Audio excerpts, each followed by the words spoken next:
Hello and welcome to the Progress Theory, where we discuss how to implement scientific principles for optimizing human performance. On today's episode, we have Chris Miah, a professional MMA fighter and an S&C coach. Chris has fought professionally throughout Europe for a number of promotions, including Cage Warriors, ACMAT, BAMAT, and ACB. And if you wish to see some of Chris's fights, I've included some YouTube links in our show notes. In this episode, Chris goes through his experiences in MMA and discusses how his experiences within MMA have shaped his coaching approach when working with the next generation of fighters. Now, there are a number of factors involved when working with a fighter from grassroots level all the way to professional level, but Chris does such an excellent job synthesizing all of his experiences into a very rationalized coaching approach. In this episode, he discusses the importance of communication, how consistency is key, and how fighters maybe should spend more time developing their skill set. Whether you want to compete in MMA or you want to coach MMA, this episode is for you. As always, follow the Progress Theory on Instagram and subscribe to our YouTube channel. Head to our website, www.theprogresstheory.com, and have a listen to our other episodes. Here is Chris Miah. Hey Chris, welcome to the Progress Theory. Thank you for coming on. No problem. I'm happy to be here, so thank you for inviting me. No, brilliant. I really wanted you on this podcast because one, I don't know too much about MMA, but two, I know obviously your work through St Mary's as you're currently on our master's degree program. But it'll be interesting to really hear your approach to S&C delivery when it comes to MMA and fighting, but also the fact that you're a pro fighter yourself. So you've got a good balance of, that skin of the game because you've been there, done that, and now you're also, providing S&C support. So I'm really keen to hear all the stories that you have. No, absolutely. Like I say, it was quite humbling that you asked me to come on. So I really appreciate it, and hopefully can give you some insight into the sport a little bit more. No, that would be brilliant. Well, let's hear a little bit more about you. Tell us about yourself. So I've just turned 30 last week. So happy birthday. Yeah. So it's moving a little bit more into my mature years. But I've competed in mixed martial arts for about 12 years now. I've been a professional for 10 of those, and kind of alongside that, I've always sort of part of it was my parents kind of doing. They were kind of like, you can pursue something, but you need to have a backup plan. So I did a sports therapy degree while I was an amateur in mixed martial arts, and then sort of worked freelance. But I always ended up towards more S&C work because of my own reading and sort of my own self-learning. And so alongside then my professional career, I was kind of working part-time. A lot to sort of supplement income because the sport is still growing in that regard. Even though many are professional, I would say we're probably akin to a semi-pro footballer or a semi-pro rugby player in terms of actual infrastructure that we have in place right now. Okay. On the whole, there's a few exceptions, but at the very, very high end. But as a whole, a professional is probably similar to semi-pro in a lot of other sports. And then really I was all in on competing, and it was a weird life circumstance led to me. I had a Bell's palsy condition after a fight, which kind of put me on the shelf for 18 months. And that's when I kind of enrolled in St Mary's in the MSc program. So then I started to obviously start doing the MSc program. I went and got my CSCS certification at the same time, and sort of delved a little bit more into the coaching world. I'd always been coaching alongside competing anyway, but it kind of drove me towards a little bit more academia, which is something I wanted to do after my career. But as part of kind of just to keep my mental headspace in it, I like to always be working towards something. So when I couldn't compete, the master's program fitted brilliantly. I then went back and competed and won in the end of 2019. And now I'm kind of juggling many things in terms of making a decision on my own professional career, the MSc. I'm coaching S&C a lot now, remote and in person. Kind of remote's been a switch recently due to sort of COVID over the past 12 months. And then also coming out of lockdown, I've just opened a amateur mixed martial arts club in my local area, which is very busy at the moment and it's kind of taking up a lot of my time, which is something I really wanted to start to produce, which maybe we'll talk about in a little bit, but sort of like having a grassroots amateur sport foundation for mixed martial arts as well. So I'm kind of juggling wearing many hats at the moment, shall we say. Spinning many plates. Yeah. But it's all immersed into the same stuff, and I think each facet kind of complements the other. It might take away a little bit out of being the absolute best at, I wish I could put more into the MSc program, for example, sometimes. And sometimes I wish I could train 3 times a day like I used to when I was younger. And there's always something that gives, but I think they all complement each other really well. So that's kind of where I'm at right now, where I'm doing the MSc program. I'm training, coaching a lot and offering a lot of support online to athletes as well. So it's a good time, really, especially coming out of lockdown and sort of the world slowly getting back to normal and competitions are coming up. It's quite an exciting time.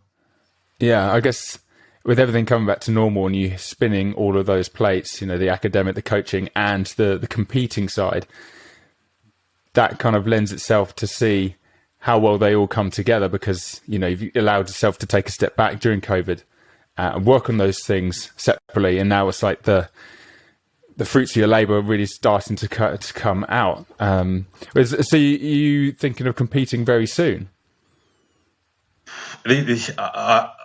I wish I had a lot more insight. So, I was looking at competing in June, at the end of June, but there's been some obviously there's things like negotiations and with promotions, and I've probably shot myself in the foot a little bit because I do get quite sort of outspoken on certain topics in the industry, so to say.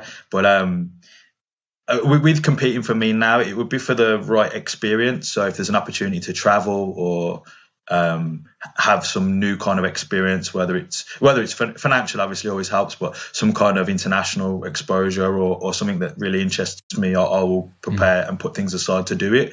But if not, I'm kind of happy to kind of do what I'm doing RE coaching. Certainly that takes a massive chunk of energy, as you probably know yourself when you've worked with guys over the years, that it's quite selfless coaching. And then I would argue that being an active fighter, you're almost the complete opposite. You have to be the most selfish person alive. So they are conflicting in that way. But for the right opportunity, I will compete again. If not, I'll probably compete in grappling as a sort of a hobby alongside while I'm coaching. But it's always you could ask me on any given week and I'll give you a different answer. At the moment, it's something I've got to come to terms with as an athlete, I guess. Which I'm sure many athletes kind of have those thoughts when they start getting into the later years of the career. Yeah. So with how you pick a fight, your priorities have completely changed. So what determines who you fight next is completely different to how you chose a fight a good 4 or 5 years ago. Absolutely, yeah. So I would say, in my early to mid 20s, I had ambitions to be the UFC world champion, and I wanted to be the absolute best fighter on the planet. And there weren't, maybe we were a pipe dream a little bit, but they were also quite realistic at that points in time. Even I suppose with my record, I've beat some very good opponents. But that's kind of shifted now to what possible experiences can I have and tests can I have that will probably aid my coaching process down the line. So whether that's, things like cutting weight, traveling, things like fighting in international countries where they don't speak English, or all kinds of scenarios like that are only going to make me a better coach down the line. That's kind of the way I view it right now, which is a big change, and I've got to kind of make sure that I do things correctly to do so. But yeah, there's definitely been a perspective change from, like, this is absolutely everything in my life, and I dedicated probably 10 years of my life to the sport, relationships, work, income, friendships, all everything was dedicated towards MMA, whereas now I'm a little bit more like, let's see what we can get out of this to then pass on to the next generation of fighters and athletes. Yeah, it sounds like you're very much using yourself as a bit of a guinea pig. So you're choosing a particular fight where you might incorporate some problems, like you said, the language barrier, travel, all of those sort of things. So it's like, okay, find a strategy which you think is the best way forward with your race preparation, reflect on how it goes, and then utilize that learning into your own coaching with the other MMA fighters that you work with. Yeah, and I think that's exactly where I'm at right now in terms of the career. Obviously, there's very different thought processes on that. I mean, I'll go to practice with our pro team in the mornings, and I'll be thinking sometimes I should just quit everything and go full time again and just be selfish and compete and try and be the best in the world. But then I'll have conversations with some of the guys at St Mary's, and I'm very thankful that I get to do that because it gives a completely different perspective yet again. So it's always bouncing back and forward a little bit, but at the moment now it's almost been using myself as a little bit of a test bed, as a little bit of a guinea pig, and seeing what experiences I can have, or even just I'm still in the practice room every morning and I'm trying things out, and that's only going to make me a better coach down the line, and that's probably where my long-term career is in coaching, and I've always done it, but I do really enjoy it, so hopefully I can bring something to the sport from that. I think that really shows how passionate you are about coaching, because I can imagine watching other good fighters as like a pro athlete like yourself and seeing them and think, oh, I wish I could get back in the octagon or whatever it is. You know, you that selfishness comes back, and I think everyone is guilty of that. You know, the drive to want to push yourself must be so strong, especially once you've reached the level that you have. So to have that, but also to have your drive to be an excellent coach, just shows how powerful the passion that you have for coaching must be to supersede the want to be the best athlete that you want to be. Yeah, I think so, and perhaps a slight detriment to my athletic career potentially, but like I say, I do think there's conflicting behaviours of as to be an elite athlete and to be an elite coach. You see it with coaching in a lot of the other team sports, where you'll see a retired player potentially become a manager, and some will really excel, and some won't, because they won't be able to turn off their athlete kind of mindset which is usually quite a selfish one, or maybe an entitled one. Whereas as a coach, he's a little bit more selfless. It's there for the team. So yeah, I mean, I would argue now it has reached that point of where coaching is more important to me, and perhaps creating. I guess it's.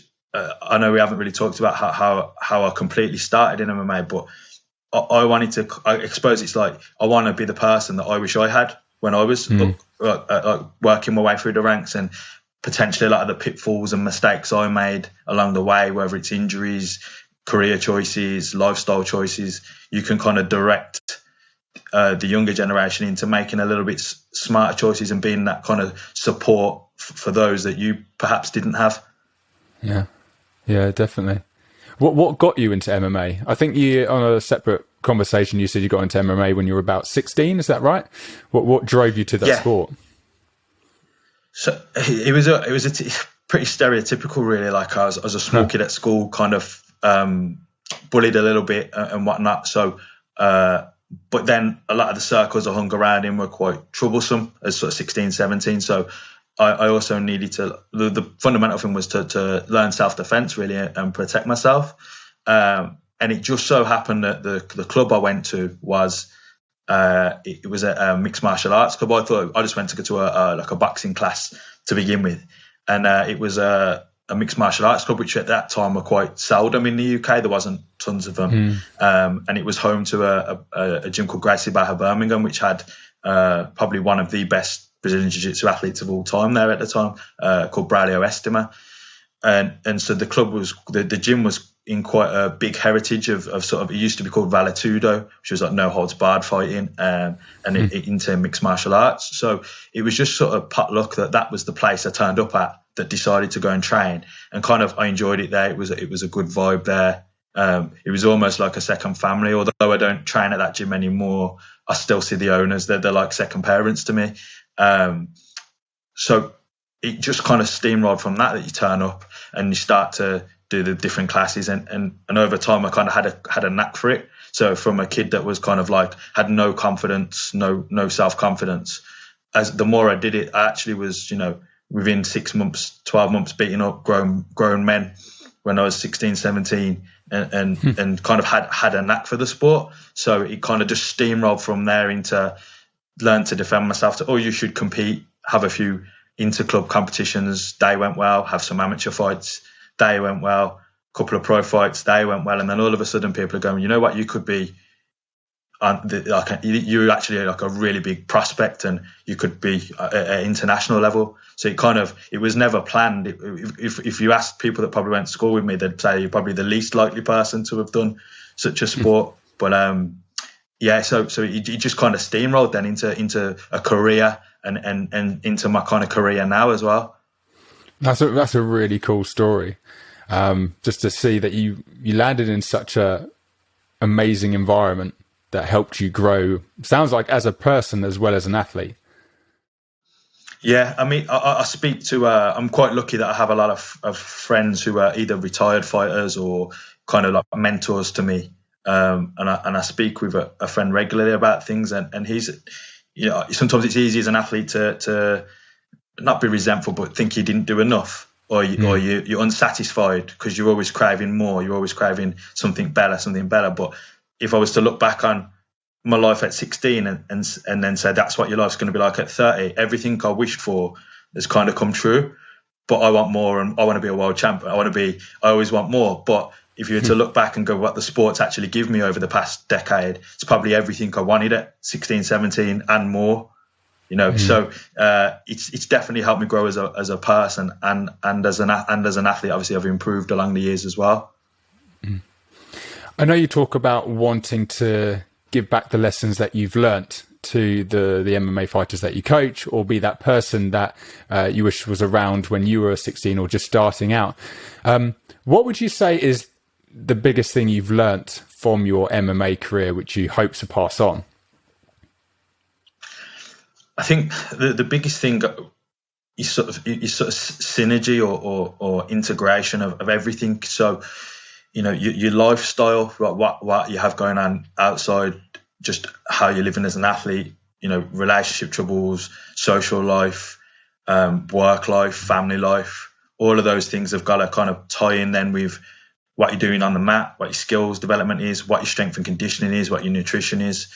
They're not all separate pieces, and you just push the button on one and train really, really hard. They kind of need, or you're gonna break, and that's what I found happened to myself at numerous times through my career, where it was, whether it was that I was just traveling loads to get the best training in, or whether I was cutting maybe too much weight at times, or things of that nature that led to burnout. I think everything's got to be synchronized.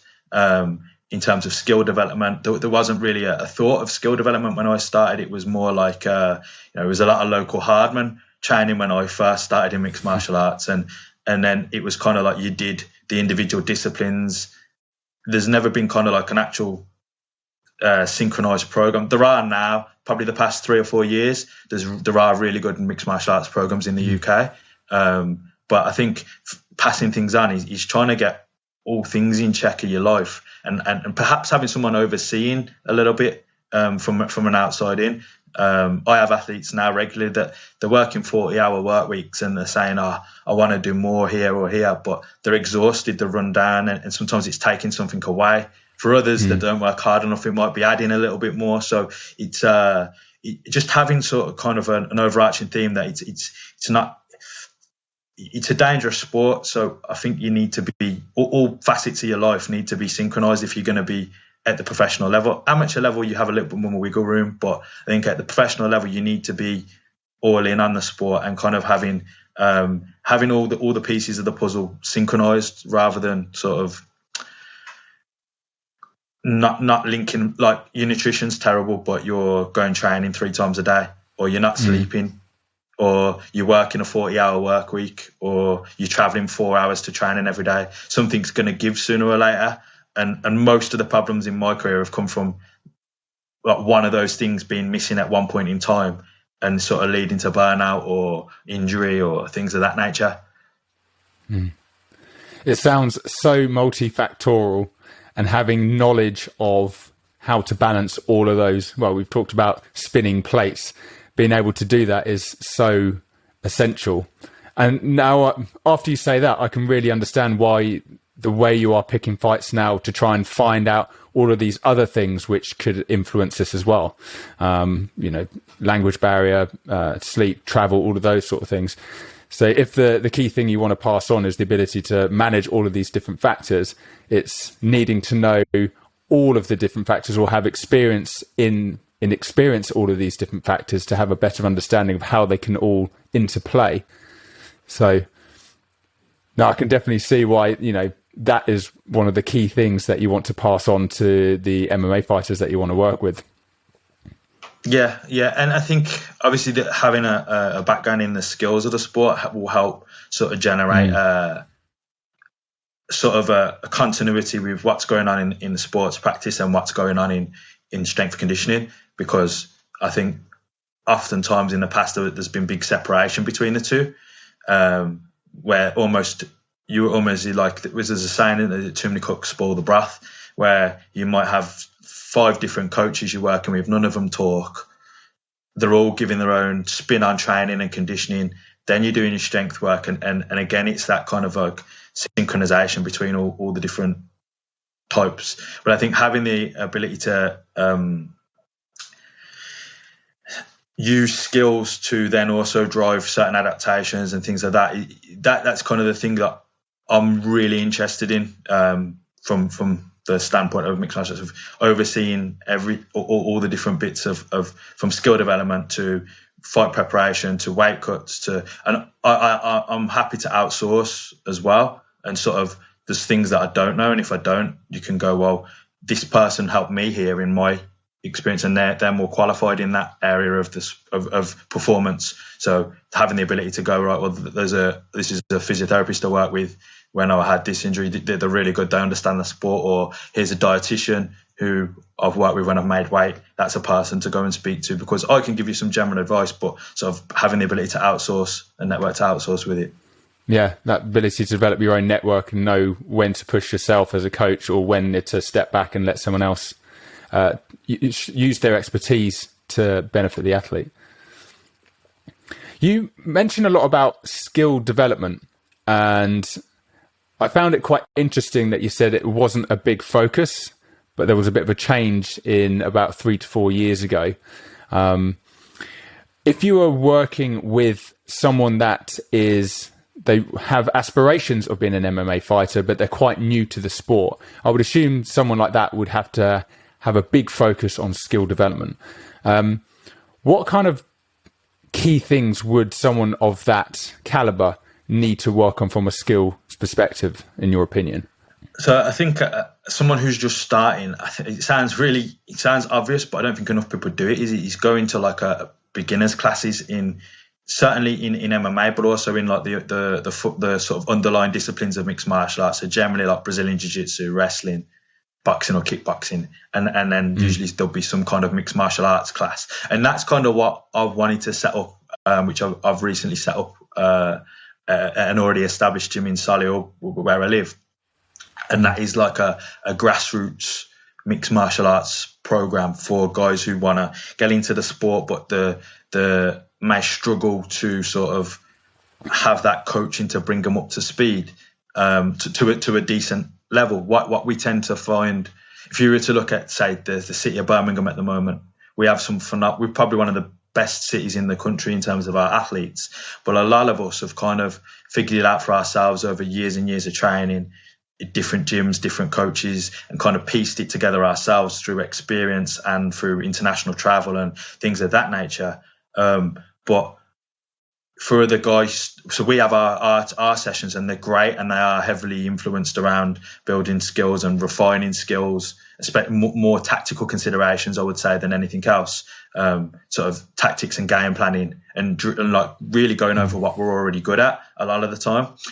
But beginners come to those sessions, or amateurs come to them sessions, and I don't feel like they understand sort of the bigger picture. So I think having not being afraid to go to beginner sessions is probably the biggest thing for someone starting out, and sort of learning the basics and fundamentals before trying to copy what some of the higher level pros do. Because we've all been there. We've all been white belts in jiu-jitsu and gone to class, and gone to beginners class with a 40-year-old guy there who's just trying to do it as a hobby, and maybe you feel like, oh, well, I want to be a fighter, but I'm above that. But the truth be told is you're not. You need to go to the most foundational classes and kind of build your skills from the ground up, rather than trying to jump in and go, well, so-and-so does this, or, we have some very high-level guys in our gym, and just copying what they do now might not be the best thing for an aspiring amateur.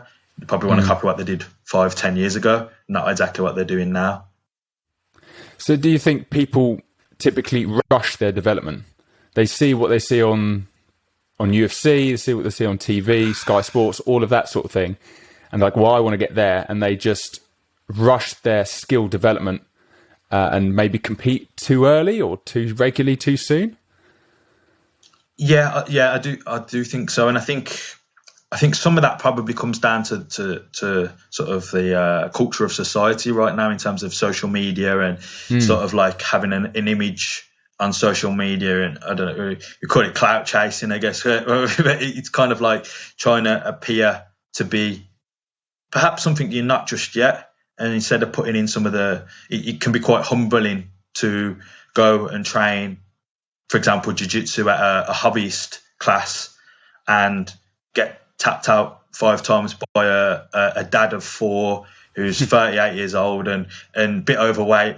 But it's a humbling experience. So it's more fun to go and train with the professionals all the time. And I think sometimes the development side of things does get rushed because people fight, like you say, people fight too soon or too often. And usually then when you're competing, it becomes about tactics, conditioning, and sort of game planning. But if you don't have them underlying, I mean, I try to break mixed martial arts down into kind of four key areas of technical, which is kind of that's your like, how do I do a skill in kind of a closed environment? Do I have the mechanics to do a perfect combination on the pads, or a jiu-jitsu technique or a wrestling technique? Kind of like, do I know what the key details are, the key points, the key coaching points, things of that nature? The tactical side, which is what the focus tends to be on the higher end athletes, is we all do what we do. We're refining, but it's about how do we impart our game plan on our opponents, or deal with our opponent's strengths, or exploit his weaknesses. And there's a lot more. That's what I tend to see, what I do myself and a lot of the other high-end guys do. And then obviously the psychological side of things, which again tends to be more important at the elite level. And then obviously things like injuries and sort of sports injuries. But I think a lot don't spend enough time on a technical aspect. So they're trying to potentially game plan for things and do these, but they don't have underlying basics, if that makes sense. So they potentially struggle to develop. They just struggle to carry out the game plan because they don't have the underlying technical ability to do so. You've identified an area you think is lacking in people's development. So you have started a club to tackle that particular problem. Yeah. So that was grassroots. Kind of one of the. Yeah. And that's kind of the way I'm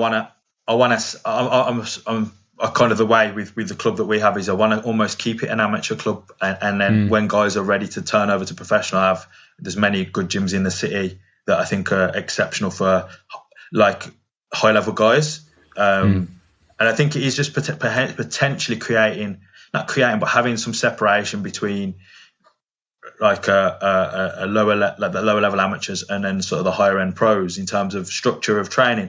And I think the same could be said for strength and conditioning as well. But we are a rare sport where on a Monday morning there is at our pro practice that would be on this morning, you would have someone, well, he's in America right now, but you would have someone like Leon Edwards who's fighting Nate Diaz on Saturday night, who's I think he's number 4 in the world right now. Wow. And you could also have a guy who's kind of trained a little bit, never had a fight, and he'll be turning up to the same training session, which is great. I mean, it's like I said before we started the podcast, it's almost like the best thing in the sport sometimes is the sort of autonomy of the sport, I guess, in terms of like there isn't strict procedures. It would be akin to, a footballer just going and having a kick about with Cristiano Ronaldo. You don't get that opportunity, right? So there are like very big pluses to the sport in that context, but also it can almost hinder development because you're trying to understand and do things that you haven't learned the preceding groundwork to do so. Yeah, no, that makes complete sense. How does, say, an off-season training for... I'm thinking more from an S&C's perspective now. You've got the off-season for a fighter, and then it goes into like their fight prep. How do the two differ? Like, what would you really focus on in the off-season? Would it be more technical? And then as you move into race prep season, would you then go into thinking more tactics, psychological, all of those key things that you mentioned earlier? Yeah, so and this is kind of the I guess the state of the sport right now, where I think the higher end guys who are at the top can almost plan an off season and in season kind of period, and the amateur sport is going that way a little bit more now.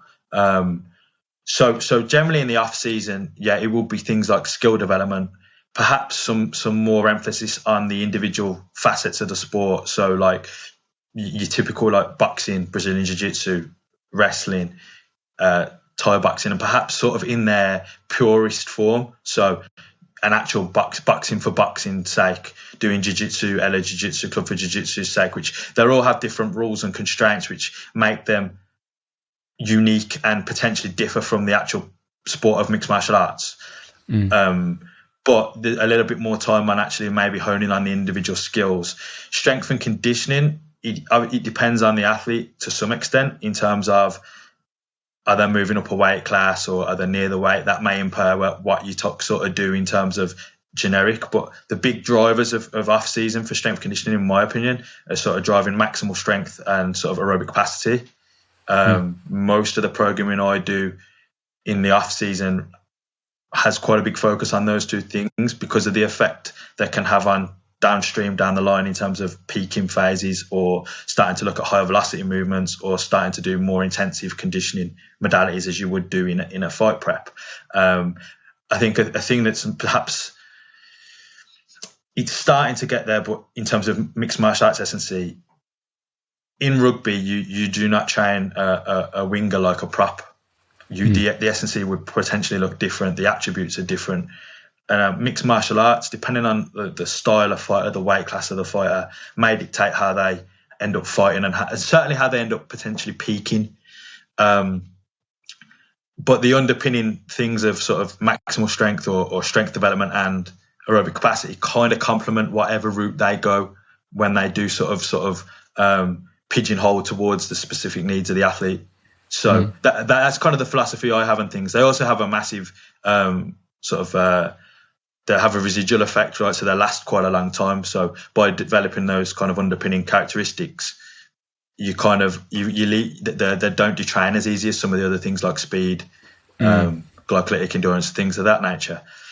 So like, because then it might be a case of, well, if you had a striker who was competing, they may be more speed driven in terms of their peaking strategies, in terms of what they're trying to get at, in terms of maybe like more on the velocity end of, I know the force velocity curve mixed and things of that nature in terms of differing opinions, but certainly in terms of like the more ballistic and velocity in nature in terms of how their fighting style is. Whereas a wrestler may be driven towards more isometric contractions, maximal strength. So two different fighters in the same weight class could have differing needs in terms of strength conditioning for mixed martial arts. But I do think by developing max strength and aerobic capacity, you no matter what way you end up diverging to the athlete, they're going to aid. You know, even if you had a guy who explodes a lot and relies on sort of short bursts, he needs to be able to recover from them and be able to go again. Vice versa, a guy who might be at constant pace, or by raising their lactate threshold, it may actually help akin to like race pace. If you can bump that pace up a little bit, that's going to complement their fighting style as well. So I hope that kind of makes sense. So that's the way I tend to approach mixed martial arts. Sort of off-season strength and conditioning is working on sort of the things that can underpin some of the more specific things in fight camp. Yeah, I think that's really, really cool. And it simplifies it as well, right? So you're focusing on two particular qualities, max strength and aerobic capacity, while you focus on developing that technical skill. And then it's only when you get to that sort of race prep section when things start to get more specific.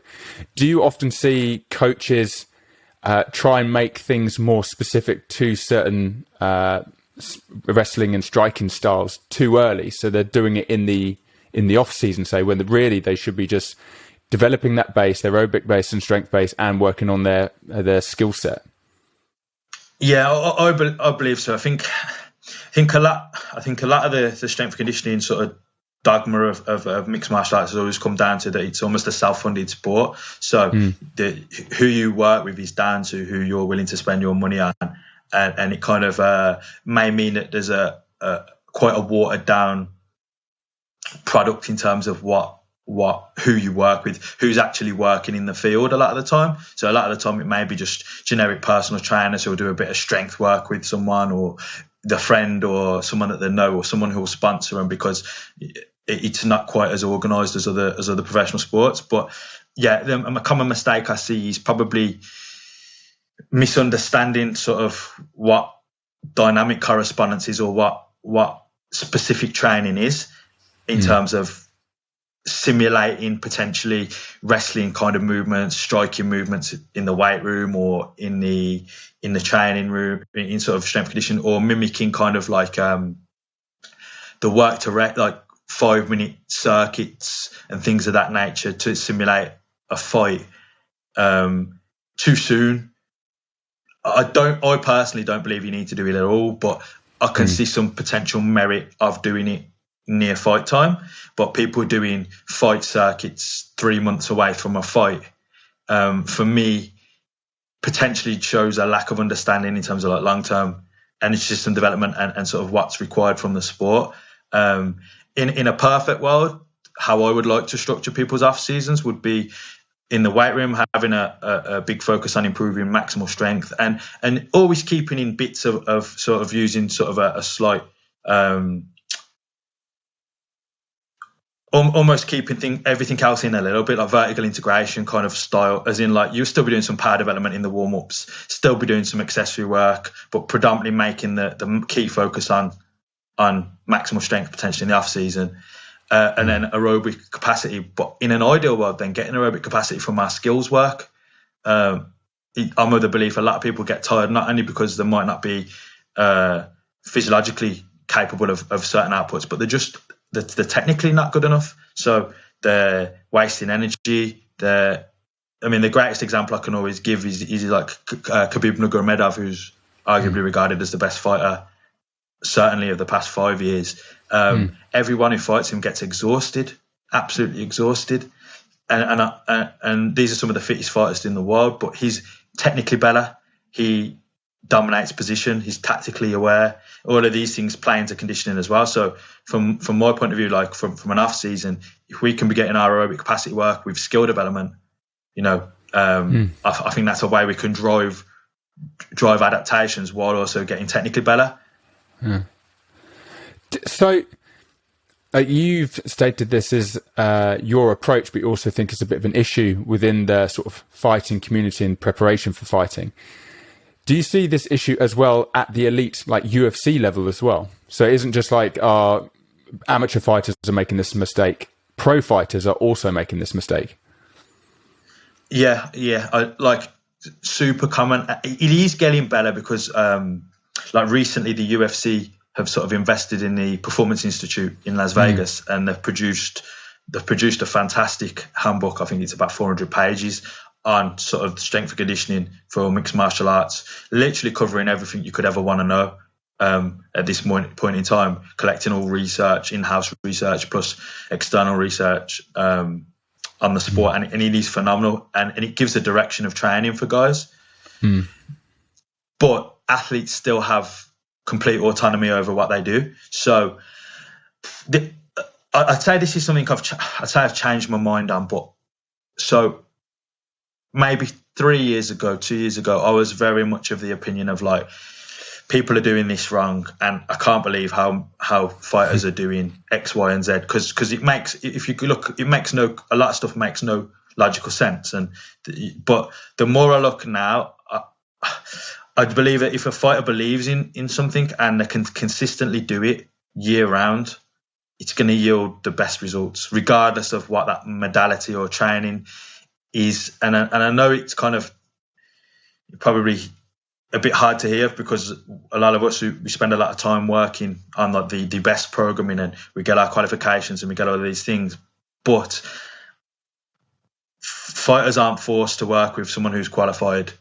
So in my experience, the best outcomes of fighters who have seen, whether I disagree or agree with the programming that's been done, is the people who do it consistently and believe in it, regardless of what that training method may be. And I can see that from UFC fighters all the way down to amateur.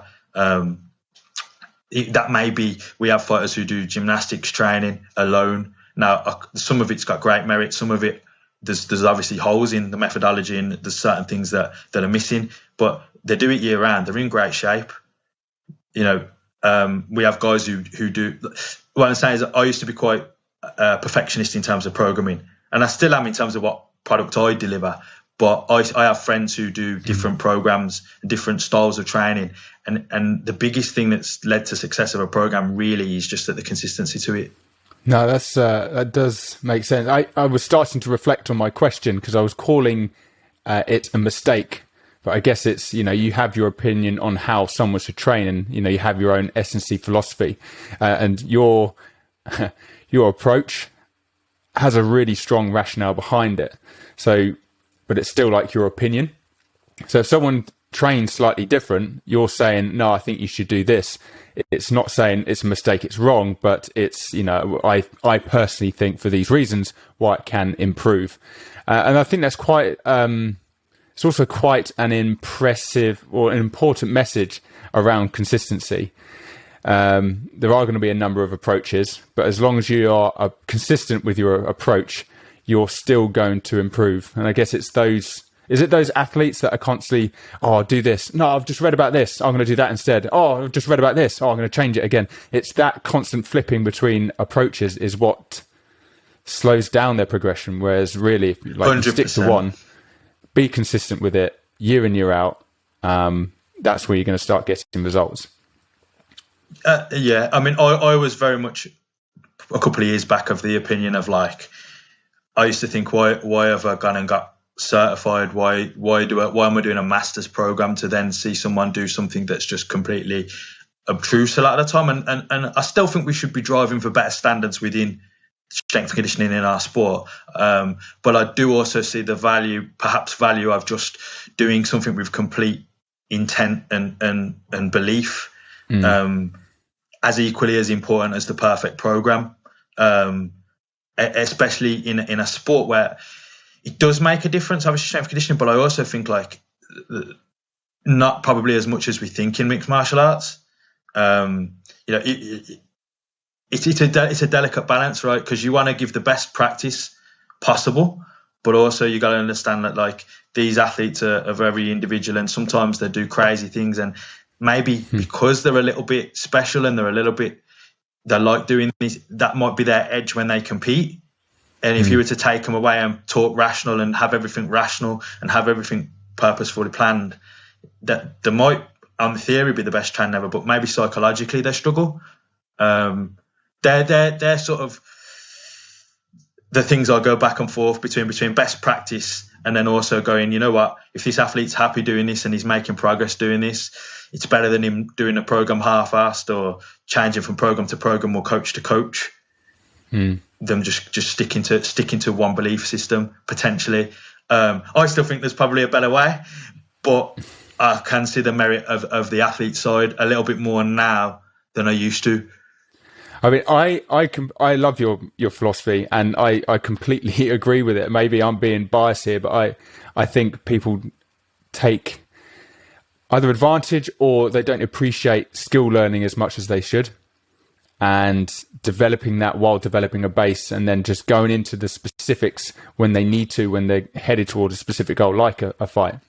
So I'm, I guess, quite biased because I love that approach, and I think that approach should be applied in other sports as well. So I can see the application of that to yours. But I guess, kind of highlights what you were saying. There's a lot of science, there's a lot of rationale behind that particular approach, but they don't have that psychological edge, or if they don't believe in it and they don't have that intention going into it, then it's not the best approach, isn't it? So it's like, that's the thing, that's the overriding factor determining if something's effective or not. So it shows just how many different factors are all involved with developing a fighter, and the importance of, I think it was the 4 factors you mentioned earlier, the technical, tactical, psychological, can't remember the other one as well.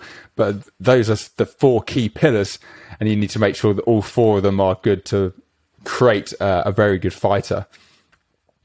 Yeah, and I think the big thing is communication. So this is the one thing I think perhaps either the head MMA coach or the S&C coach, this is the biggest thing that I think that we need to have sort of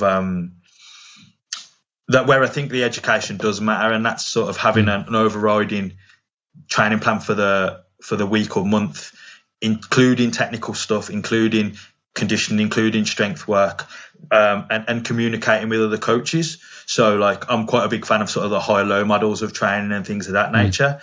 But if you've got a wrestling practice on a Monday morning and that's your high day, so you might have wrestling and you might have strength and conditioning, maybe some strength and power development on the evening. But on Tuesday's your low day, but you've got boxing, and he decides to put you in for sparring. And then you go and do a random 5K run on the night. And then Wednesday you're sparring again. If there's not synergy in terms of everything, you're kind of giving conflicting training goals and training objectives. And I think it doesn't need to be the S&C coach. It could be the head MMA coach if they're so qualified. But I think there needs to be like the biggest thing I think what we bring to the table in terms of strength conditioning is sort of understanding training load, training volume, and trying to piece together it as a bigger picture, rather than being, which maybe we don't, maybe we just communicate with the skills coach, but actually having it as one piece, rather than we do our strength and conditioning and then they go to boxing and they do the boxing coach, and then they go to wrestling and they go to the wrestling coach, sort of being able to account for like training volume, training load, what we're trying to drive at different phases of training, whether it's off season, whether it's 12 weeks out, 8 weeks out, 4 weeks out, how we could even have a quiet word with the skills coach and maybe try and drive some of our adaptations from their skills sessions. If we can have some kind of input, I think that's going to create the best martial artists, the least injured. Like, well, we can't reduce injury, but we can do a better job of kind of managing burnout and managing sort of like, most injuries I see in mixed martial arts are from doing stupid things, rather than when people are fresh and sparring. They tend to be more doing kind of like they're overrun, they're fatigued. They knew they shouldn't have done that extra round there, but no one was there to tell them, you're done for today, go home. Those kinds of things, sort of having an overriding control over the training week. Because I think you see this a lot now I see it in a lot of team sports coaches are talking online about, this return to play kind of criteria. Like the Gaelic and rugby have come back to training now, and they can have the best injury prevention protocols in the world in terms of strength conditioning, but if that's not carried over to the sports practice, it's kind of a fool's errand. So, if you're just doing burners and gassers in your pitch work and doing repeat sprint, no rest, no recovery, you're going to burn out. And it's the same with mixed martial arts. I think having a bit more of an understanding between, a friend of mine now is actually over in America, one of the guys I coach, and he coaches a lot. He coaches some of our athletes. He's over there with Leon, and he said that their facilities now, it's their doctors, physical therapists, strength conditioning coaches, skills coaches, all have regular meetings and work as a team. Whereas in England still we're a little bit behind that. We have independent coaches that we all go to differently, if that makes sense. So I think the future will be kind of following that kind of blueprint, where we have a team of healthcare professionals and strength conditioning coaches, dietitians, skills coaches working in unison rather than working independently. And that'll be the best thing for the athletes down the line, I think. Yeah, certainly. That seems to be the thing that develops in sports as they start to copy other sports that have had a lot of money put into them. They've grown quite globally successful. All the different coaches coming together, and because they've got so many different factors and coaches along with it, they have no choice but to improve their communication skills. Because if they don't, because you've got too many factors now involved. Like without the communication, nothing will work. So Yeah. There does seem to be something that has developed in different sports at different speeds. So it'd be interesting to see how that, like you said, starts to really come together in the UK in the next few years. Yeah, and I think that'll be the thing that that's the thing with the grassroots project, that kind of the amateur sport that I'm hoping. It's unlikely, but I would love to see it become an Olympic sport or follow that kind of route. And I know the infrastructure now is starting to follow things like GB Judo, GB Boxing in terms of our coaching accreditations, in terms of competition schedules, in terms of starting to slowly offer athlete support. There's not the funding there right now, but we are starting to look more and more like an Olympic sport, that's kind of what I want to hopefully have some kind of influence on down the line. He's trying to make the sport, because the sport's given me so much and in my life in terms of just development as a person, but trying to we can make it even better towards being a recognised sport where, like, I went to university the first time round and there were a lot of athletes on scholarships because of the sport they played, but mixed martial arts isn't recognised. So like we could actually really, really improve the quality of our mixed martial arts athletes' lives by it being a more recognised sport. It may offer education, it may offer opportunities to compete around the world, it may offer coaching jobs. It would just be a really good thing for the athletes and for the community, I think, as well, to have a mixed martial art, like it to be a legitimised sport. Because I do think it offers a lot to young people. I mean, that's a side topic in terms of youth crime and things of that nature, but I think it is one sport that continually, boxing and mixed martial arts in the UK does seem to help those kinds of situations and the current problems we have. But there just isn't a ton of funding or professionalism yet in the sport. And I think if we had that, it would make us have better athletes down the line, but it'd also help us provide better support for our communities. No, that's a wicked message, yeah. Right, Chris, I've learned so much today. That's been amazing. What's the name of your new grassroots club? It'll be great to get this on the show notes and just advertise it out. So it's based at Combat Sports Centre in Solihull. It's already an amateur boxing club and kickboxing club, but we've just started now to start branching towards amateur mixed martial arts. There's also other good clubs which I'm sort of members of, train at in Birmingham, Fearless MMA and Renegade MMA. They're probably the two premier gyms in Birmingham for sort of the professional level. So yeah, they're without that, they're the three big gyms in Birmingham in regards to mixed martial arts. Cool. We'll put the links in the show notes, definitely. How can people get in contact with you if they have any further questions or if they want S&C support? So I have my Instagram, which is Chris Miah Coaching, and I also have a website, which is just chrismiah.com. There's a contact form on either of them and a link tree on my Instagram where you can get in contact with me. If it's for coaching inquiries, go through the website because it will send an automated email through. But if it's just for general questions or just general conversations, feel free to shoot me a message. I'm pretty open on DMs and I talk to a lot of people. So I'm just trying to raise awareness a little bit in the sport. So I'm happy to answer questions and give some general advice or whatever. So yeah, feel free to message. Nah, wicked. And anyone interested in MMA, definitely take Chris up on that offer. Just as a final question, and this is a question we ask all of our guests, if you could choose a guest to be on the Progress Theory, who would you choose? And this doesn't have to be within MMA or S&C. It could be anything. Like, who would you choose? You know, it's probably pretty cringe, but I'd actually like to hear The Rock. Yes, the pro wrestler. You know, I've obviously he's probably childhood hero, but I've actually very rarely actually heard him talk to someone on a podcast or anything like that across the board. So I'd in terms of an honest account. So yeah, probably someone like The Rock. Yeah. I'm surprised he hasn't been on Rogan yet. He hasn't been on Rogan, has he? No, that's what I mean. I've never actually heard him have a deep, honest conversation, and I think he's done a lot for kind of positivity. A lot of people look up to him as a bit of a role model, and Yeah, definitely. He's probably one of the better ones around. So in sort of celebrity limelight. So I'd like to hear about his story a little bit more. Well, I'll send out feelers to his team. See if he will come on here. Send some messages. Yeah. Fingers crossed. Anyway. Brilliant, Chris. Yeah, thank you so much for coming on. It's been brilliant. I'll speak to you soon. Yeah, thank you. Thanks, Phil. Cheers, mate.